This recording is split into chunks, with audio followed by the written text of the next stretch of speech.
Donald Trump said he expected the ceasefire to last forever. Then both sides violated it. Iran broke the truce first, and then Israel hit back. Trump found out about it right before he left for Holland, and he wasn't even this mad after he got shot. When I say, okay, now you have 12 hours, you don't go out in the first hour and just drop everything you have on them. So I'm not happy with them. I'm not happy with Iran either. But I'm really unhappy if Israel's going out this morning because of one rocket that didn't land, that was shot, perhaps by mistake, that didn't land. I'm not happy about that. You know what? We basically have two countries that have been fighting so long and so hard that they don't know what the they're doing. Do you understand that? On Air Force One, he dialed Netanyahu and barked at him. Sources say Trump was really angry, told him to knock it off. Unlike Biden, when Trump says don't, people listen. And the ceasefire's held since then. Iran's at its weakest point since the 80s, and Israel just cleaned out their whole neighborhood, and they should probably take the win. The question is, does Israel disobey Trump and assassinate the Ayatollah? Does he get couped, or does he remain in power? Do you want to see regime change in Iran? No. If there was, there was. But no, I don't want it. I'd like to see everything calm down as quickly as possible. Regime change takes chaos. And ideally, we don't want to see so much chaos. Iran's being strangled by sanctions. Their currency's out of control, and they're running out of missiles. Trump says the solution is to stop trading rockets and trade products. They're not going to have enrichment, and they're not going to have a nuclear weapon, and they know that. They're going to get on to being a great trading nation. You know, they're very good traders, and they're going to be a great trading nation, and they have a lot of oil. They're going to do well. They're not going to have a nuclear weapon. So did they the promise? The last thing on Iran's mind right now is nuclear weapons. So far, Operation Midnight Hammer's delivered. No casualties, no escalation, and a ceasefire. But Obama's CIA director, who was knee-deep in the Russia hoax, says Trump blew it. I think the credibility of this administration really has been shattered. I mean, I don't think it was ever strong, but it has been shattered over the past several weeks. The U.S. intelligence community, by all accounts, still assesses that Iran has not restarted their nuclear weapons program, which they suspended in 2003. How would he know? He doesn't even have a clearance anymore. If Iran's nuclear program's peaceful, why'd they hide it in a mountain? CNN says the bunker busters we dropped didn't work. The Defense Intelligence Agency has assessed that the core components of Iran's nuclear program are largely intact, and that Iran's nuclear program has essentially only been set back by months. Press Secretary Caroline Leavitt says this CNN story was written by the same reporter who wrote the very first fake news story claiming the Hunter Biden laptop was disinformation. Now, I don't know who Trump's madder at, Iran and Israel or CNN and MSNBC. That place is demolished. The B-2 pilots did their job, but when I see CNN all night long, they're trying to say, well, maybe it wasn't really as demolished as we thought. It was demolished, and I will say, I think CNN ought to apologize to the pilots of the B-2s. I think that MSDNC ought to apologize.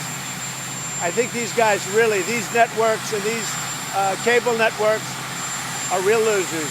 You're gutless losers. I say that to CNN because I watch it. I have no choice. I got to watch that garbage. It's all garbage. It's all fake news. But I think CNN is a gutless group of people. The International Atomic Energy Agency is saying CNN doesn't know what the heck they're talking about. They're saying our bunker busters actually caused more damage than was actually first thought. The IAEA chief says the strikes were so accurate, the site's probably contaminated and overflowing with hazardous chemicals. How far back do you believe Iran's nuclear weapons program has been set by these strikes? Is it months? Is it years? Well, I think the nuclear program, the Iranian nuclear program, has been set back significantly. The Pentagon said the sites were obliterated. The chairman of the Joint Chiefs of Staff called it extreme destruction and devastation. And Trump's chief negotiator says this. Well, it goes without saying that leaking that type of information, whatever side it comes out on, is outrageous. It's treasonous. So it ought to be investigated, and whoever did it, whoever's responsible for it, should be held accountable. There's no doubt that it breached the canopy. There's no doubt that it was well within reach of the depth that these bunker buster bombs go to, and there's no doubt that it was obliterated. So the reporting out there that in some ways suggests that we did not achieve the objective is just completely preposterous. Even Obama's CIA director said the American operation set the Iranian nuclear program back years. There's no question that there has been very, very significant damage done to all of the known nuclear sites within Iran. And I suspect that this has indeed set the program back much, much more than many months. But the bomb damage assessment process does need to be complete to validate that. The chairman of the Joint Chiefs, I think, was correct when he said there was severe damage, no question about that. All right, so you're certain it set the program back several years. It does, to your point. I'm confident that it did.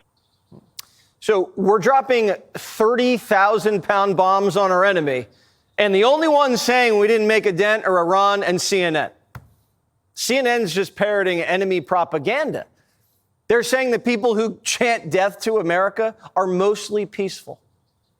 I remember, Dan, at one point being in Tehran years ago, and they're chanting death to America all around me, even as I say, oh, I'm an American reporting for CNN, and they were happy to speak to me. So that those two is sort of jarring realities of the chant, and yet the friendliness have existed together. So they're telling us Iran was never close to nukes. Then they tell us Trump never hit the target, and now they're saying terrorists are good people. These are the same people that believed everything the Biden White House told them. The president's in great shape. The border's secure. No inflation. They believed it all. But when Trump bombs Iran and everyone says the damage was devastating, CNN says, I'm going to believe the terrorists who chant death to America. The Israelis have been bombing the hell out of Iran for 12 straight days, hitting every target they wanted. Nuclear, industrial, oil, command and control. Every top general's dead. Every nuclear scientist is dead. All 3 nuclear sites were hit with tomahawks and bunker busters. And they're sitting in a pile of rubble. The country's broke. The supreme leader is in hiding. Hasn't been heard from for days. And CNN saying our bombs didn't work. And Iran's still this close to a nuke? Because they heard it from an anonymous leaker at the Pentagon? It's funny how CNN had all these great sources all of a sudden, but for 4 years, not a single source leaked that Biden was falling asleep in his soup. Even Biden's national security guys say mission accomplished. This is about the best place we can be. I give extremely high marks to this national security team and President Trump for managing this crisis. Trump on Air Force One, feeling pretty good. At one point, he's scolding Netanyahu, and then he's telling Putin, you're next.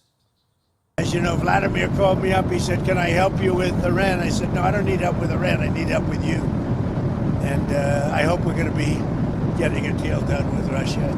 It's a shame. Basking in the glow of a bold bombing campaign and a ceasefire, Trump arrived in the Netherlands to great news. Our NATO allies are finally paying their fair share. For decades, the United States sought to get Europe to truly step up. Now, European allies and Canada will equalize their defense spending with the United States. So let me salute President Trump's long-standing leadership in calling for NATO to increase defense spending. Mr. President, dear Donald, that is thanks to you pushing us. Whether it's real bombs or F-bombs, we're seeing results. Our allies are listening to us, and our enemies are scared of us. The president's heading into July 4th weekend with political clout, peace, a hot stock market, and low energy prices. As Buck Sexton said last night, the trend is our friend.